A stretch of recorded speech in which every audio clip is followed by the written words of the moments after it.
Now it's a part where I clean up all the shit that I just unboxed and stacked on my desk. Fun times. Hey ladies and gentlemen of the internet, my name is Adrian and I have yet another haul, unboxing, first impression dump of things I bought in the last couple months for you here. I know I recently did one of these for my trip to New York and Chicago and a couple of my retro games / like luxury lifestyle pickups. This video 100% focused on like technology, some modern tech, which we'll get to at the end. You can use timestamps, and a lot of this is also in the retro gaming scene and a lot of my pickups that I've got in the last 2 months. You see, there's a term in content creation and specifically the tech scene where they talk about Tech-tember and Tech-tober, because September and October are really crazy months in terms of product releases and announcements. They tend to do this because it's towards the end of the year, the holidays are coming up, so a lot of content creators tend to get a lot in this time of year, and in this case, no exception here. However, a lot of this also is just in the hobby and passion of mine that is in the retro gaming scene. So just some purchases I've accrued over the last 2 months, all kind of thrown into this video. Now, shout outs if you want to check out the Digital Dojo channel. That's my tech content network channel, where I'll be posting a lot of the in-depth reviews and a look at some of this hardware and stuff that I'm going to be showcasing here. So if you want all the technical info and all that, check out that channel and consider subscribing. With that, strap in because this is going to be a long one, and let's jump right into it. Starting with the retro gaming side of things, obviously a big passion and hobby of mine as of the last year. I've been collecting pretty heavily, and I've picked up a lot of games here. A lot of games that I have yet to play or even open, and thus is the hobby. I want to talk a little bit about my pickups from my recent trip to Southern California. Got to explore a lot of the retro game scene out there. I was out there for a friend's wedding. Before I jump into that, let's kind of look at this chronologically. I want to talk about some pickups I got here locally, first and foremost. So let's start with a store that I have frequented as of recent. This is a store in the East Bay here in the San Francisco area or the Bay Area. It's called the Experience Share. They are based out in Alameda. I think they've only been around for about a year, but small little shop, but they tend to have a lot of cool stuff, and especially in the handheld scene, which I've been collecting heavily for as of recent. So right before I went on my trip to SoCal, I actually stopped by there and picked up this guy, the Sony PlayStation Portable, or the PSP. This is something that I'd always wanted as a child. This is the 1000 series. This is in silver. I'll throw in a lot of what we in the content business call B-roll here to kind of give you some more close-ups and some unboxings of stuff here. But yeah, this is the PSP. I had wanted this so much when I was a kid. I was a big fan of the PlayStation 2, definitely my favorite console growing up. And when this came out, it was like mind-shattering to me. I remember one of my good friends, Jamal, had one of these, and it was just like crazy to me. You can browse the web and mod it and do all this crazy stuff even back then. But yeah, I never had one, couldn't afford one back then, but now I do for the collection. And this is, again, the 1000 series, which a lot of people were heavily, favorable of in terms of its build quality. So it's really, really cool to have this in the collection now. Was able to pick this up for about like $90 at the Experience Share. Also got I believe a memory card. Is that correct? So again, Sony PlayStation Portable, big fan. And yeah, finally great to have it in the actual collection. Okay, moving forward, however, from the Experience Share, I also picked up a couple other things, and I guess this one is jumping the timeline a little bit because I quite literally picked this up yesterday, but the PlayStation Vita. So again, going in the theme of the handhelds, this is the Sony PlayStation Vita. This is a console that came out, I believe, in 2012, and it's one of the consoles that's touted as like something that was very ahead of its time in terms of a handheld. Like, this had a lot of great hardware, it had a touchscreen, it had an OLED display because this is the 1000 series model. This was like everything that the PSP was, and then on steroids, and just had a lot of powerful hardware for its time. Unfortunately, titles and stuff like that, and just general sales of this did not do well. Like, this console kind of failed in that respect in terms of just an overall sales perspective. But Sony really took a lot of chances on this in terms of hardware. I think it had a lot of advancements. I got this for like $180. I think actually the tag's on it. Yeah, $180 for the PlayStation Vita in itself. I bought a 16 gig memory card because these were the unfortunate ones that had like the proprietary memory cards. And I also picked up a copy of Little Big Planet for this as well. So this is the Japanese edition, but thankfully these were not region locked. So this is like my first official Vita game that I got for it to kind of test it out.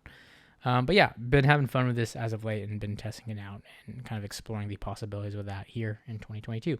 More videos on that to come. All right, to talk a little bit about some other pickups from that same store, the Experience Share. I got these games from there as well when I was out there a couple trips back.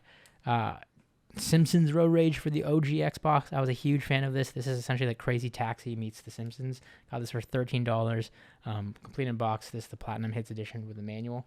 I also got this, which I'm looking forward to playing and expanding upon my Wii U collection since I recently got one of those for free, thankfully, as a gift. This is the NES Remix Pack for the Wii U. So this has like a ton of games in one. And I mean classic titles from Super Mario Brothers 3, the original Super Mario Brothers, Legend of Zelda, Donkey Kong, Punch-Out, just a lot of classic Nintendo titles all wrapped into one. And I love when they do these kind of like bonus packs and collections. So this is a really cool one that came out for the Wii U that I'm excited to test out. So yeah, this was $35, definitely a little bit more of a steeper pickup, but given the amount of stuff you get in here, it's a cool mixture of modern meets retro. So yeah, those are some pickups from the Experience Share in my last couple of visits there. Really cool store if you're in the Bay Area. Definitely worth checking out. All right, now I want to shift to a bulk of the pickups that I got from Southern California. Like I said, I was out there for a wedding, happened to get to explore a lot of the stores in the area, and they have a lot of stores out there, so the scene is definitely much, at least in my opinion, much bigger, and it's in part due to just the size of Southern California than here in the Bay Area. There's just like so many different stores you can go to. And the first one I wanted to check out was a Japanese chain by the name of Book Off. So Book Off is a second-hand store that I believe is a chain of Hard Off, which is a spin-off in Japan, like the actual Japan stores. I might be wrong there. I'm just assuming based on the naming scheme. I used to go to the stores in Japan when I used to live there, and essentially they're just second-hand stores for electronics, games, in this case books for Book Off. Like it has a ton of like manga and traditional books and coffee table books. Like if you're looking for a good deal on just books in general, definitely worth checking out if you're in the Southern California area. And as a double benefit, you can check out the games and stuff like that. I got a couple pickups from there. I got 2 copies of N64 games, Japanese editions, namely. This is Bomberman 64 and Kirby 64, I believe. So yeah, $9 a piece. Japanese titles tend to run cheaper when it comes to N64 games. I don't know too much why about that. Maybe it's because of the market. Maybe it's because standard N64s don't play this unless you have like your adapter. I don't know. I'm actually curious. Obviously, the NA ones are more coveted. They're much more expensive. But I personally have the adapter and just am a fan of having the Japanese games. But understandably, as collector's items, they just tend to run more cheaper. Speaking of which, in box, Mario Kart 64. I thought this was a really cool thing to see the OG like Japanese box art and stuff like that.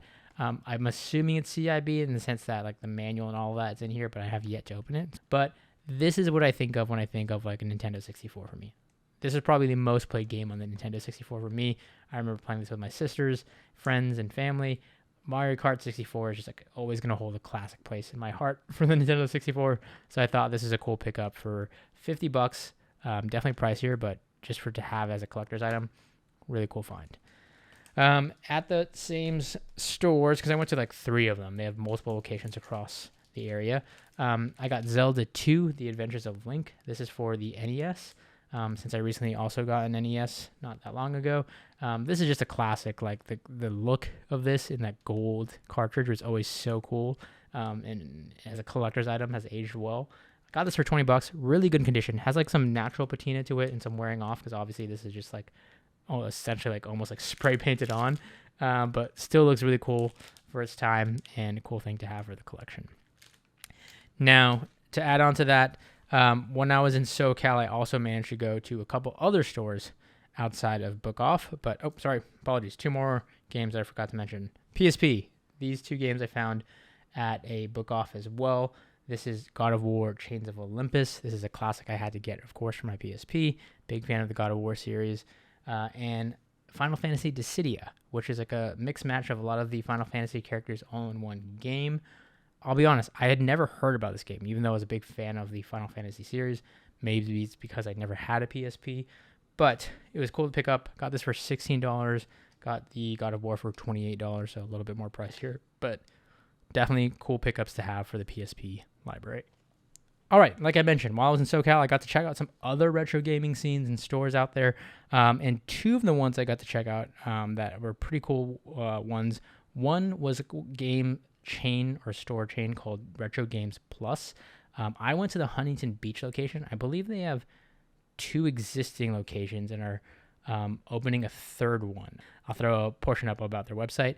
They have, again, multiple stores in the area, and the one I went to had a lot of selections across the board, and I picked up quite a few games from them. Oops, as I drop some. So yeah, some of my pickups from their location. They had a deal where it's like you can mix and match, buy 3, get 1 free across different consoles. So a couple of my pickups. The big one was Mario Strikers Charged. So this is the Wii edition for Mario Strikers. If you're familiar with the kind of Mario Strikers game series, they originally released on GameCube. Then they had the sequel on the Wii. And as of recent, they had the most recent edition for the Nintendo Switch, which got mixed reviews. I'd say decent reviews, but not like glowing reviews overall. Charged, however, was the one in the middle, and Charged was a sequel to a very classic one that people played growing up called called Mario Strikers for the GameCube. But I never had it as a kid, and I never had a GameCube as a child. I never had a Wii as a kid. So these were all new for me personally in playing them. A huge fan of them. I always love like the soccer mini games in Mario Party. So this is like just that on steroids. It's essentially like Mario meets soccer meets Mario Kart 64 with all the items and whatnot. So it's a fun mix match, fun party game.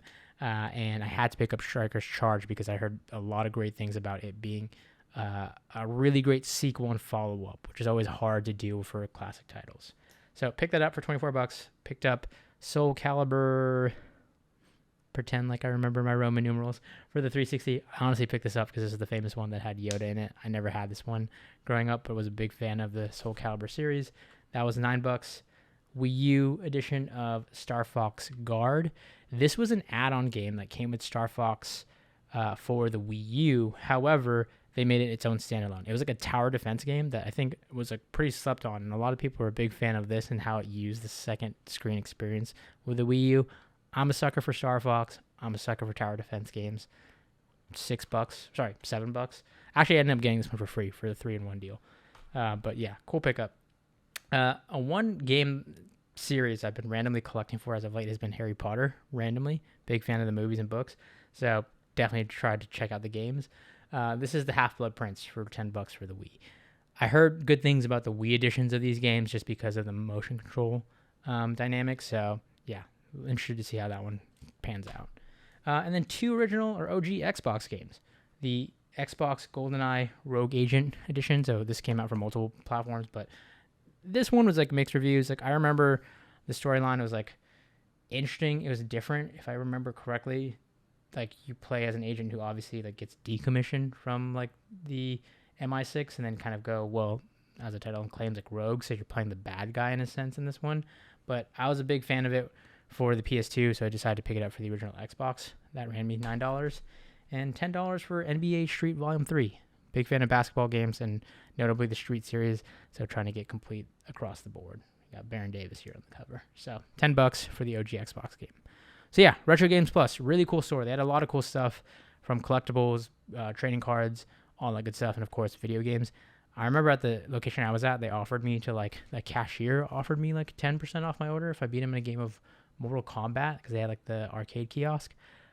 I'd assume somebody who works there and is offering that probably would kick my ass. So I saved myself the embarrassment and opted to just pay the full price. A couple other pickups I got from Retro Games Plus, or one more pickup, was the Tony Hawk Pro Skater 2. This is for the N64. For those who don't know, I am going for a complete N64 collection, at least for the NA titles. While I have Japanese editions, I'm not too much of a stickler in terms of completionist in the sense that I just want all the games that were released in the NA. I don't necessarily care if they're the Japanese or NA edition. But yeah, Tony Hawk Pro Skater 2 was definitely a classic that I played a lot as a kid. So wanted to have this. cool yellow cartridge. So that's the collection. I think that was like $15.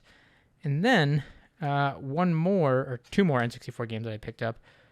I honestly don't think I picked this up in Southern California, but I honestly can't remember. I might have. This is Wave Race 64. So this is one of the classic titles that came out for the N64, but picked this up. And then last but not least, I picked this up from a store called Lost Levels. This is another store in Southern California that I went to that I got a couple pickups for, but this was one of the main ones, and this was Mario Party, the OG one for the N64. This set me back $50. So this is definitely one of the heavier purchases for an N64 games. And obviously from a collector standpoint, like it's an OG one, it's a great one to have, but it always hurts a little bit because you know that like you're paying damn near what you pay for a modern title of a video game. Not to mention, I think now the OG Mario Parties after I bought this are being released for the Nintendo Switch Online. But yeah, fun to have the cartridge, and again, all going towards the complete collection. But that was a game that I actually picked up from a store, like I said, called Lost Levels. I went to their Fullerton location, and if you haven't heard about this and you're in Southern California, they have two locations. They're essentially like a video game store, of course, but in that they also have an arcade, and it's really cool because you can pay like 30-minute pass, an hour pass, a day pass for like $15 or something of that nature to play and hang out in the arcade, and of course shop and check out their video games. I heard a lot of good stuff about Lost Levels. Unfortunately, I checked out the location in Fullerton right before I went back up to the Bay Area. We drove down, and the selection was okay. It wasn't too stacked that day, but I was able to find Mario Party. Was also able to get House of the Dead 2 for Sega Dreamcast, so this was a really big pickup for me. I was a huge fan of this as a kid. Namely, I played the Typing of the Dead variant, and there's two things about this game. One, the Typing of the Dead was like such a fun game for me because it actually helped me in terms of typing and learning my typing skills. I used to play it at an arcade all the time back in the day as a kid in Japan. And then this game has like the cringiest yet funniest voice lines and voice acting in a game ever. Shall awaken soon. Hurry, friends. You've come. Friends. So yeah, House of the Dead 2, fun, just kind of arcade shoot 'em ups. Got this for $25. Obviously, this is just the disc. And then last but not least, at Lost Levels, I also picked up this 3-in-1 game for the NES. This is Super Mario Brothers Duck Hunt and World Class Track Meet. $15 for this 3-in-1 game. You typically see like Super Mario Bros. And Duck Hunt in combination cartridge, but this is all 3-in-1 here. So pretty cool, nifty pickup there. Alrighty, let's see what else I have laying around here that I have not talked about or addressed already. I think I talked a little bit about my pickups from the Bay Area earlier. I forgot to mention a couple of notable pickups because these were like much earlier in like early September, if not a little bit before that. But a couple stores outside of the Experience Share that I tend to frequent here in the Bay Area as of late have been the Retrofix in San Jose. That's a very, very popular one, or I think more specifically, is it Campbell that I want to say? I need to look up the exact location, but San Jose area, Retrofix, really, really cool store, really cool selection. I also realized and found out that they have they have a LAN center there where you can play games with friends and hang out, but they also host like monthly, I believe, gaming swap meets where other vendors come and show off their stuff, which is a really cool experience. I happened to stumble in on one Saturday or Sunday, I believe, and really check out like some really cool stuff that people had to offer. There's a couple things I got to pick up from those little swap meets on top of this stuff that I'll talk about here. But to start, I got Legend of Zelda, the Skyward Sword for the Wii. This is just the disc. $12 pickup or $13 pickup. Super, super cheap. But again, really cool to have this classic for the Wii. I loved the Zelda games growing up. Ocarina of Time and Majora's Mask. Even though I did not personally own them, I own my best friend next door who I'd basically live at. We would play those games. We would beat those games as a kid.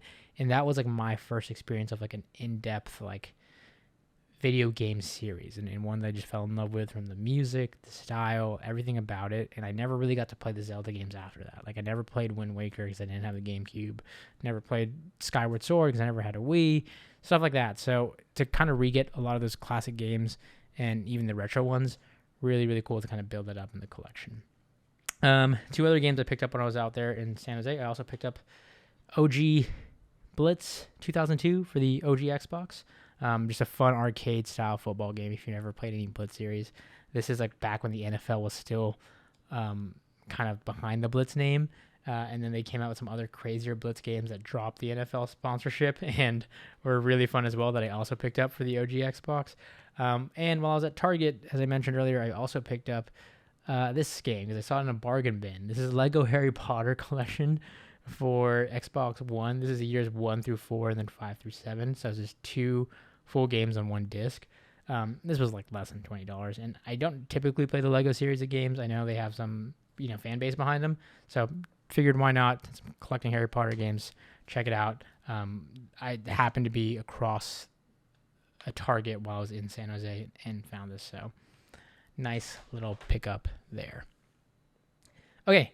A couple of other notable items in that when I'm talking about the San Jose meetups and the Retrofix specifically, I was able to get this. You can't see it here, but right behind me, right in the middle, there's the PlayStation 2, the OG Sony PlayStation 2.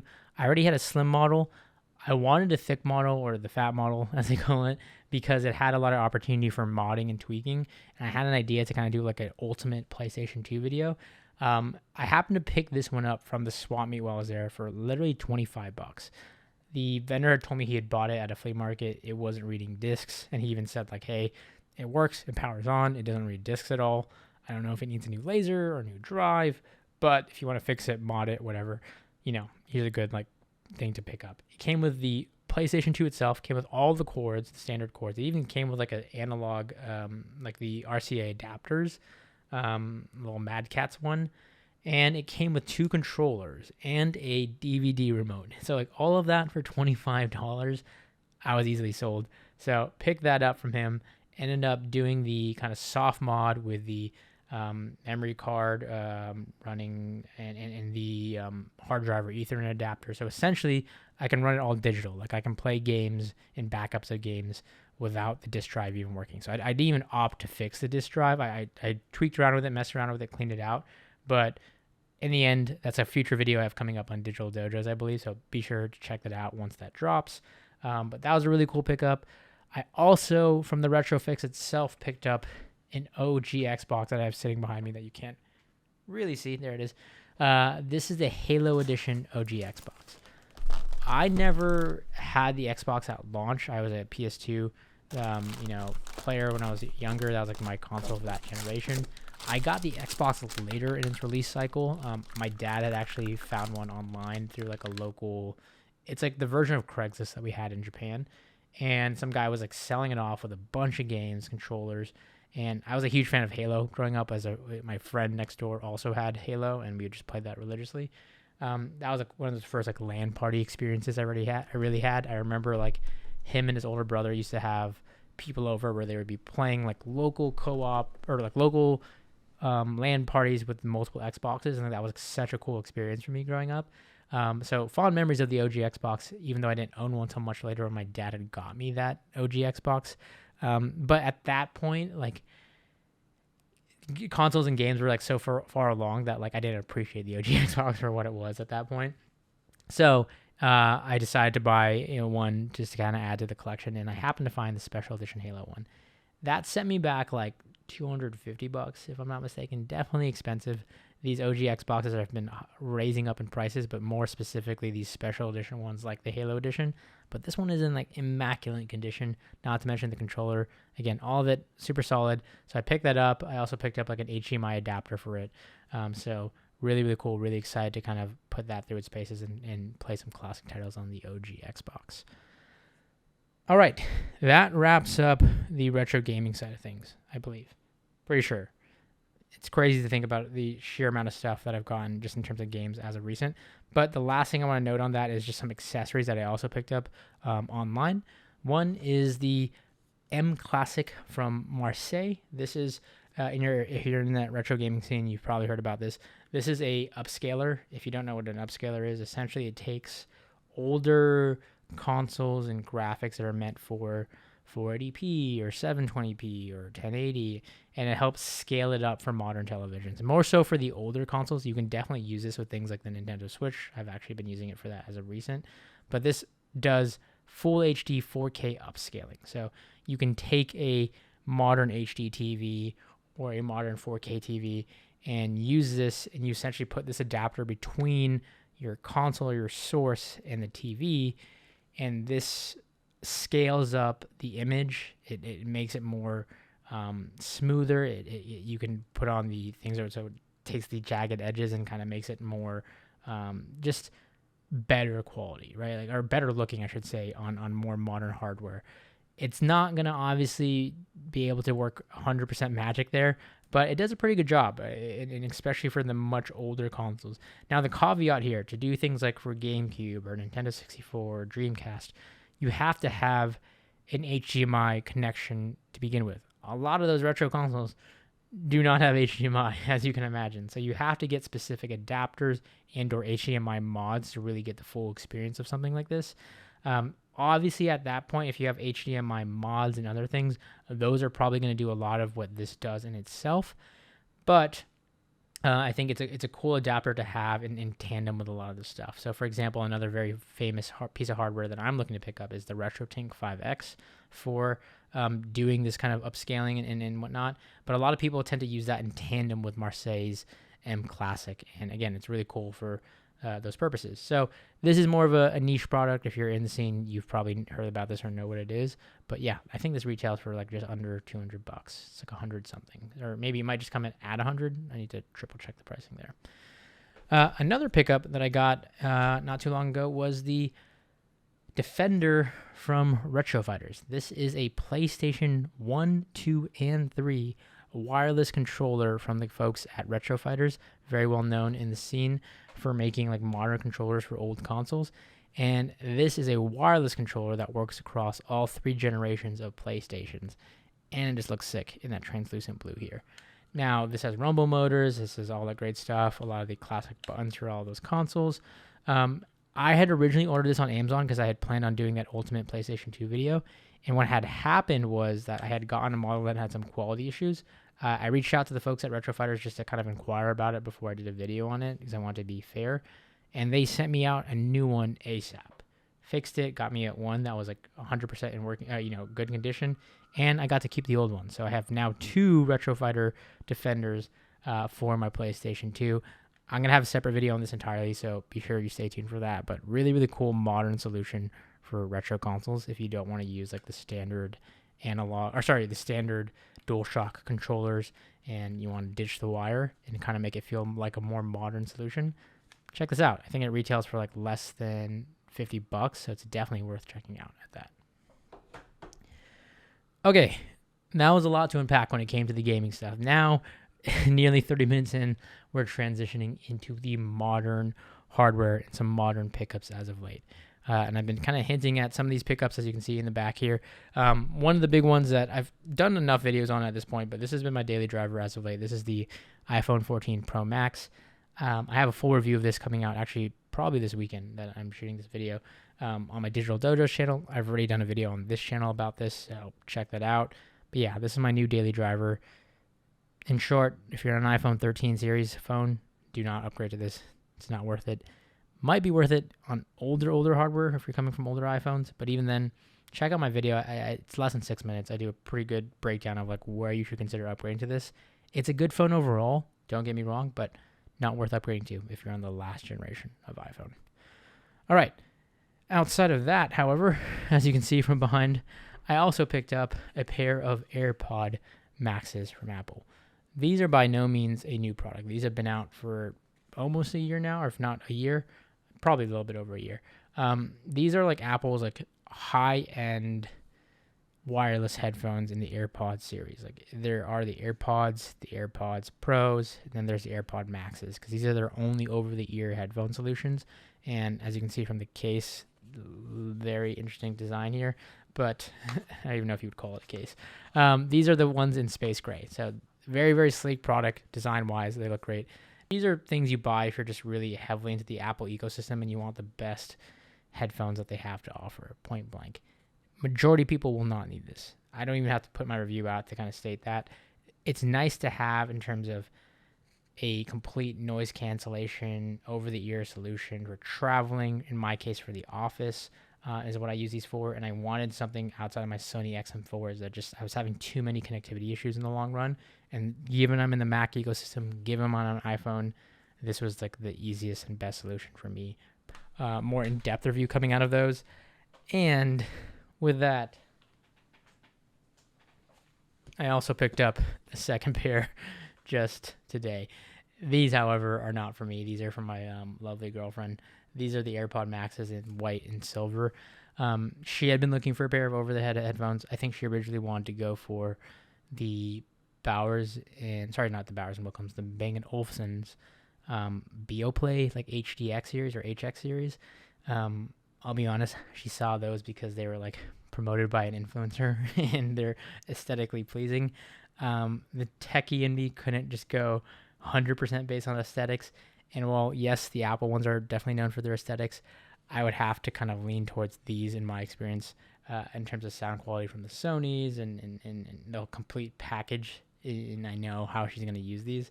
Then it's just easier to go with Apple. So picked her up a pair of these Apple AirPod Maxes as well in the silver and white edition. Honestly, these were the colors I was personally going to go with when I first was getting my pair about a week ago. Opted for the space gray because it matched my new phone. I guess that kind of goes in hand with aesthetic, so I can't blame her too much. But nonetheless, now I also get a silver pair if I want one as a backup. But yeah, picked up a second pair of these. So that says enough for itself. In terms of headphones, I know this seems kind of crazy, but these are also the Apple AirPods Pro's second generation. So these are Apple's latest release and latest products in the headphone ecosystem. Long overdue update for the Apple AirPods Pro. Here's my stance. I use my AirPod Maxes right now the same way I use my Sony XM4s previously, where I only use it exclusively for the office and or traveling, like traveling in terms of airplanes. That active noise cancellation over the ear is really what I use those for, and the AirPods for those situations don't cut it for me.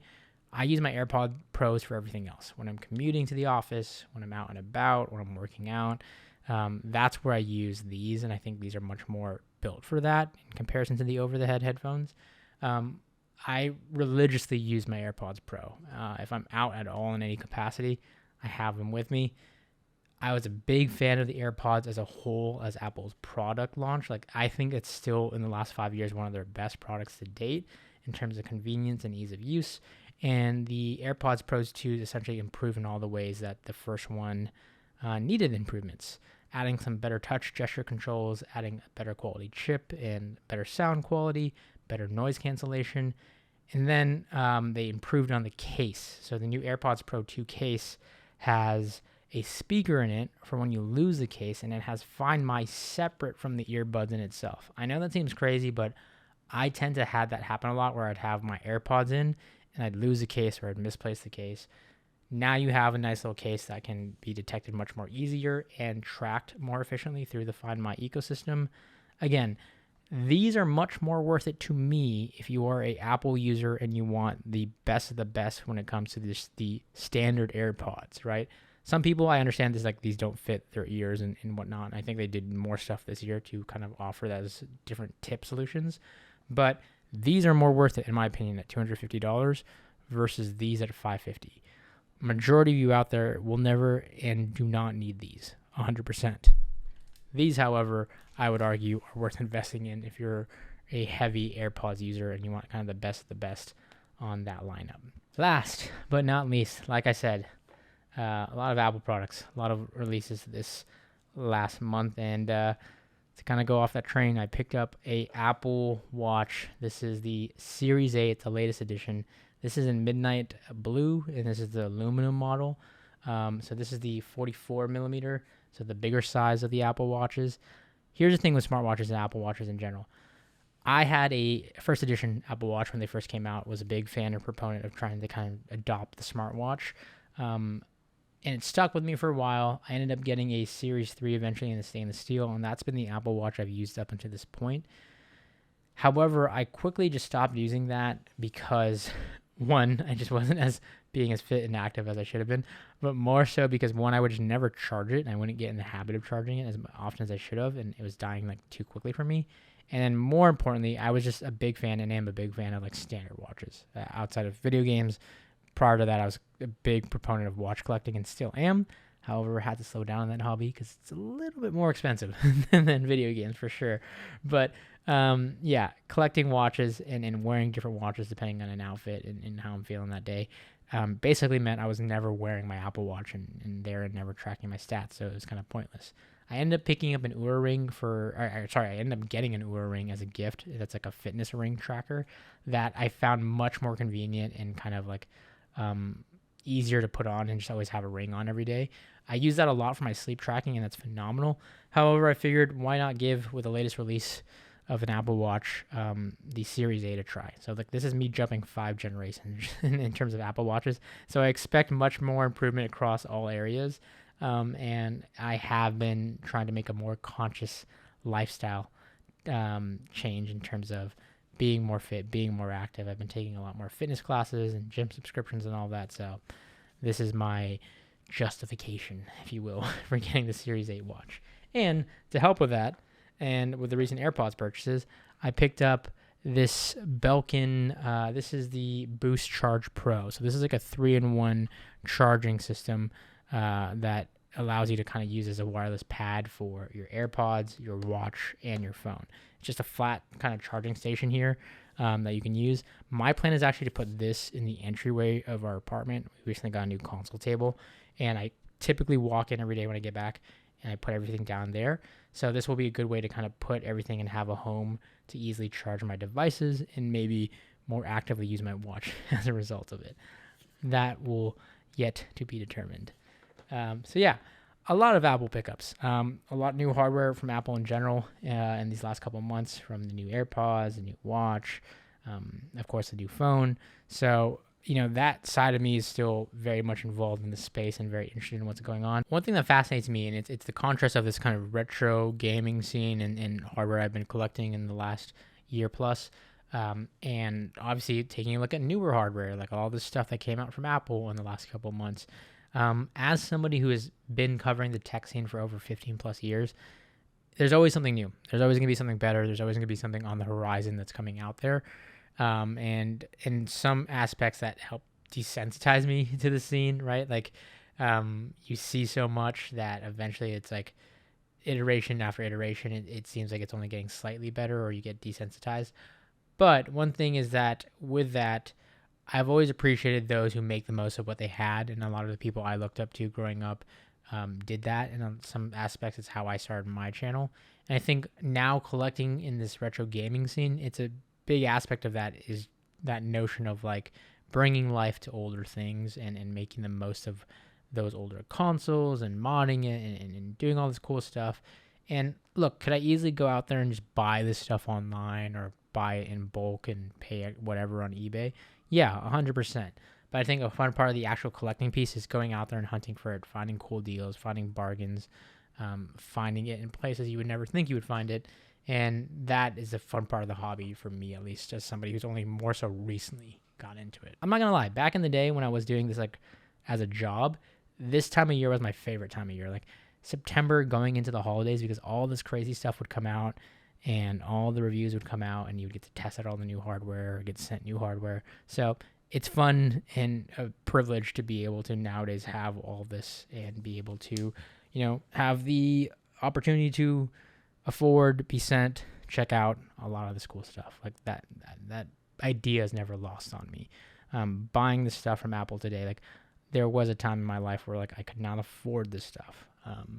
I had to really save up for a lot of this stuff. And that's a lot of why I also got into doing product reviews and videos on YouTube, is because I wanted to make and help people inform their decisions on things that they should get, because I was that kid saving up his money to be able to afford even one of these things, right?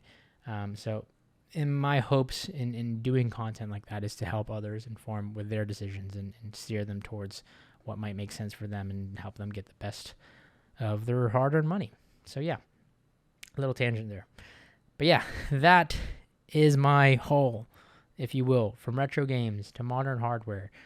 is only a short 40-minute video. So if you made it this far down there, throw me your favorite video game that you've ever played if you played video games. If not, throw me your favorite product that you've bought in the last couple months that you think has changed your life in the technology realm, whether it's headphones or a phone, small product, and anything at all. What was your favorite product that you've bought in the tech scene in the last couple months? Let me know in the comments below if you've made it this far. As always, ladies and gentlemen, thank you so much. There's a lot to unpack today, and if you made it this far, you are a trooper indeed. I gotta get to editing this video, so with that, I thank you all for watching, and I'll catch you all in the next one.